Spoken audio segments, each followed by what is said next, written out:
successful people are successful for a reason, right? So it's not what they do when everything's going well. It's what they do when they feel like they've run out of options and they are stuck, okay? They all do this. And I want to share with you what that is so that you can empower yourself with the same tools and move forward and make a life that is fabulous.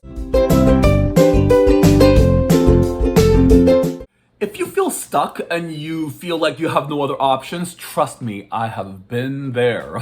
So some of you may or may not know that in addition to my comedy career and my acting career, blah, blah, blah, I have little side businesses that I still run. I'm very proud of them. One of the companies that I run is called Bubble Mania, where we as children's party entertainers go and make bubbles at children's parties.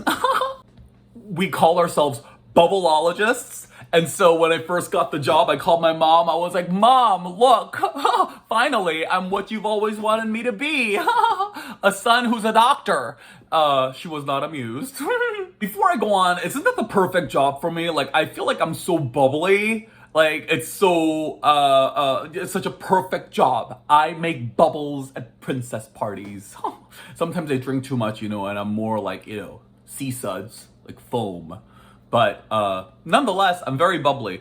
Except this one time, I got a complaint for being too flamboyant at a bubble party. Like, all I could say was it the sequined gown? Anyway, I was so damn good at my job. All the kids loved me, right? So I first got hired on in LA as like just a bubble guy. And then after a few years, I had this idea, like maybe they might want to expand to the Bay Area. So I took that idea and I presented it to my boss, and he was like, oh, well, if you lead the expansion, I will let you do this. And I was like, okay, great. So I'm like, I work for this bubble conglomerate. We're like the Walmart of bubbles, except like really great bubbles. So please hire us. Leading the charge for expanding to the Bay Area means that I have to like hire and train the right people. And it was tough, you guys. The criteria for, being hired as a bubble person is like, you've got to have a car and have a pulse. No, I'm kidding. Actually, it's very hard. It's a tough job. Oh, I would have to find people who have no criminal record. I would have to hire people who are good with children, who have entertained and can hold the attention of the children for 35, 45 minutes. They also have to be good with their hands because they're making bubbles, and if they move too fast, everything pops. They also have to show up on time and know how to work the Google Calendar. It is actually very difficult to find qualified bubbleologists. So, I ended up with a cast of characters that are very funny. I'm gonna read you some of the people that I ended up with. Let's see. I ended up with, here's just a few. Carl, a breakdancer who smoked a lot of pot. Like a lot of pot. Like he refused to take off his beanie for the bubble performances. I think he was partially balding and trying to hide it, but we'll just leave it there. Okay, Sally, a clown in training who kept asking if she could wear a red nose to the parties. Marie, a tiny girl, okay, like she drove this huge monster truck, right? And she kept telling me like she was gonna relocate to Mexico with her dad to escape the man. Every time I would hire somebody, Michael, my ex-boyfriend, who passed away, I'm a widow, and he would just stare at me like, baby, where do you find these people? And I'm like, you try hiring people, okay? I also had Jerry, a former movie extra, right?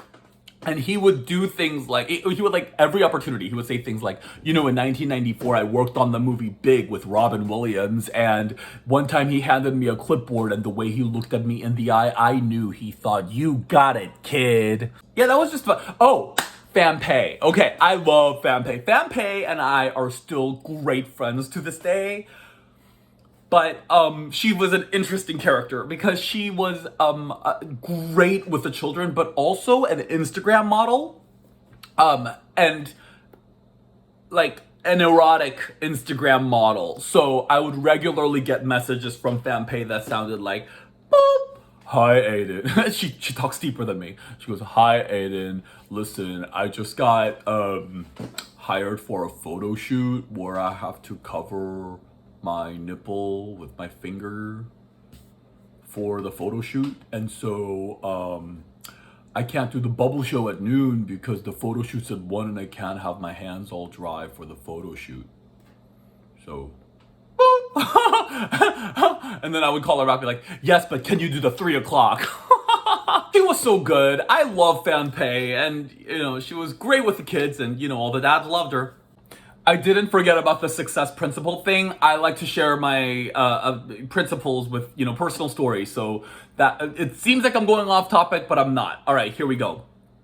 I ran into a situation a couple of years ago where my person in Sacramento who calls herself Ms. Pop, okay, she's very dedicated to her work, Ms. Pop, ran into a situation. I get a call at 9 o'clock in the morning, 2 hours before she's supposed to do a bubble show, and she's like, Aidan, someone broke into my car and stole all of my bubble stuff.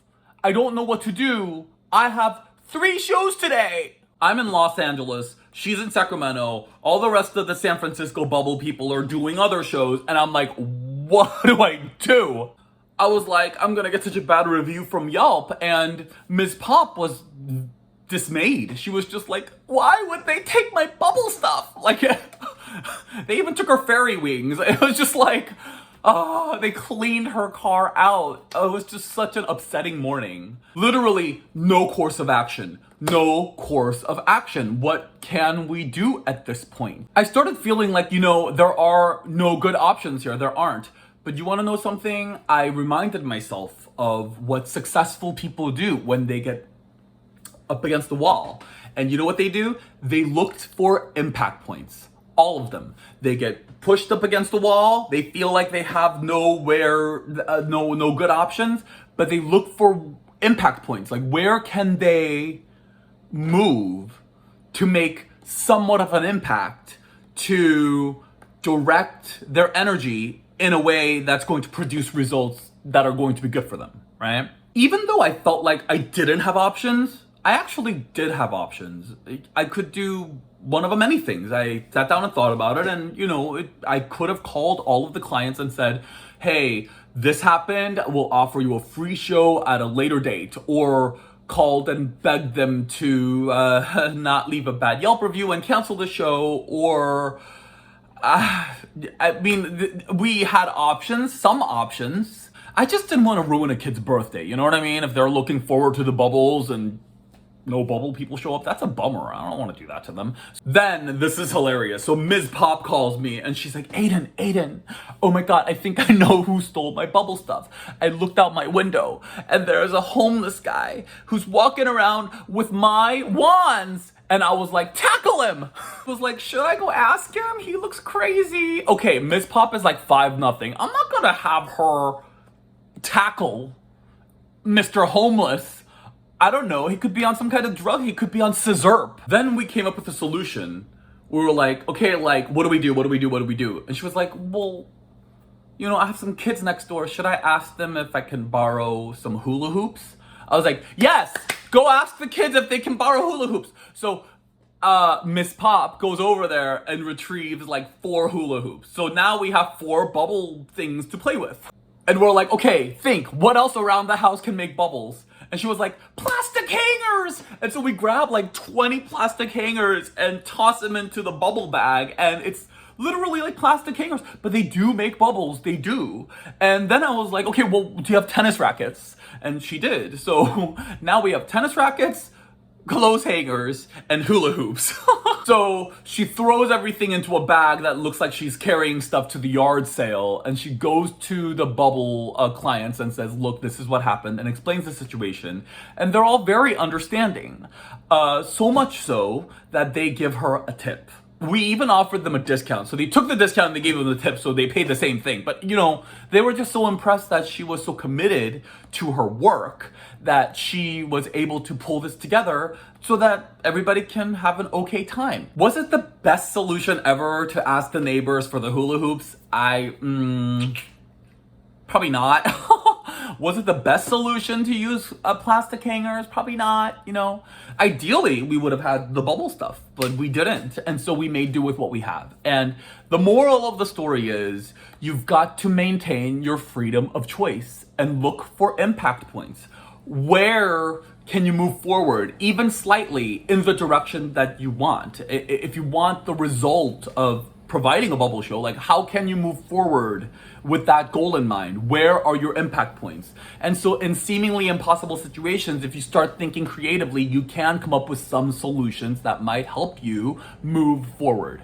And that is what successful people do. They're pressed up against the wall and they figure out an impact point and they start looking for ways to advance. Even though it may feel like you don't have options, you always have options. Hell, I could have at that moment been like, you know what, this business is too much.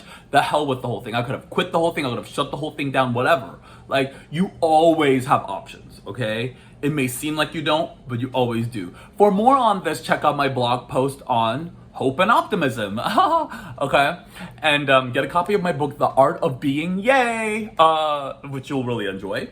I'm rooting for you guys, you know, I really am. Whatever you want to do or accomplish, you've got to start making a habit of looking for impact points. Sometimes they're easy to find, sometimes they're damn hard to find, but there are always impact points. You must make a habit of looking for them, okay? Love you guys, I'll see you in the next video.